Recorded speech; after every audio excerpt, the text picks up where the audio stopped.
Okay, well, it only rained a little bit today. For the most part, it was pretty darn nice, and apparently tomorrow's going to be nice, and then we've got a couple weeks of unbelievable pouring rain again. So I'm out here making the best of it at almost 10 o'clock on a Alaska evening. We managed to get all of the foam down in the barn today, as you can see. Did make one mistake. We put this down, and unfortunately the water line has to come in right here. So that was not well thought out on my part. I'm bound to make some mistakes, and there's one of them. I'm gonna have to take this foam out and take that form out and bring the water line into almost exactly where I'm standing, because this little room right here will be the boiler room, and of course we're gonna need water. The well is a great well. It's gonna give me 30 gallons a minute. The water here is unbelievably good. I'm blessed. Some parts of South Central Alaska have terrible water. It's got arsenic in it. It tastes terrible. It's just, oh, it's undrinkable.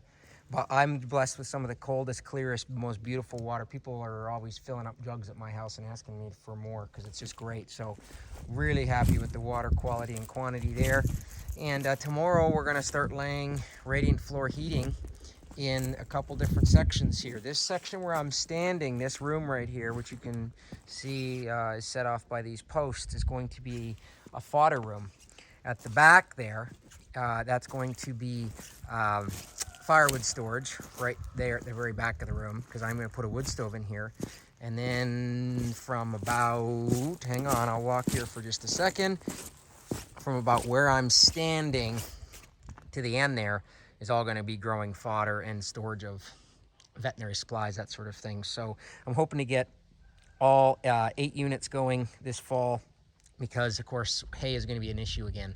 Got a call from my hay farmer today that he can't get any dry weather and it's going to be wet goop, and once again I'm going to get screwed by the weather here and hope to limp through somehow without having to just bail on this whole farming thing, because I can't lose money every single year.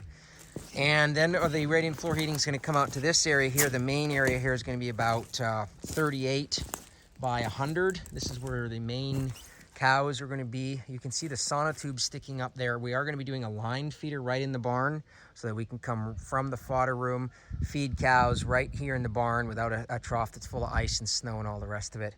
And then on this side of the barn is going to be another zone, because we're going to be doing a 12-foot panels out, and these will be calving stalls. So in the spring I can put new cow-calf pairs in here and then crank the floor up here to whatever, 85 degrees, and just have warm concrete for new calves. No matter how goopy it is outside, they'll have warm concrete to sleep on.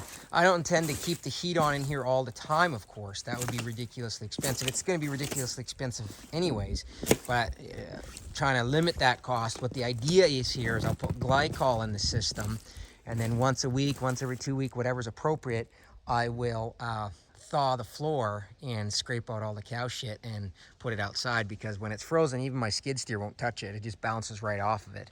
So that will allow me to keep this barn clean. And we're going to do some significant cross fencing out here so that I can control the cattle and keep them up here. So no matter how lousy it gets down below, no matter how much snow we have, I'm hoping to keep this area here clean. We're going to get rid of these piles of brush, obviously. It's been so wet, they won't burn. I've been pouring 5-10 gallons of diesel on there trying to light them. They'll burn for 2 minutes and they just go out, because it's just, the wood is so wet from the never-ending rain. But I'm going to try to clean all that up and then just have this area here. We're going to be putting in 2 of the automatic Bar A automatic waterers up here as well on the new well, and try to have this self-sufficient area up here for cow-calf pairs, because if I'm ever going to make money on this farm, I've got to not lose calves to the extent possible. I've got to start growing more of my own feed, and there's things I've got to do, or I might as well just bag this whole thing, because I cannot work 80, 90, 100 hours a week every week and just lose money. It's absurd and it's exhausting. So I'm gonna give this a big push with this barn and use the tools that I have, I hope, to turn this farm around and make some money with it, and we're gonna see what happens. But anyways, that's what's going on with the barn, and we are making progress. Tomorrow we are gonna put in heating.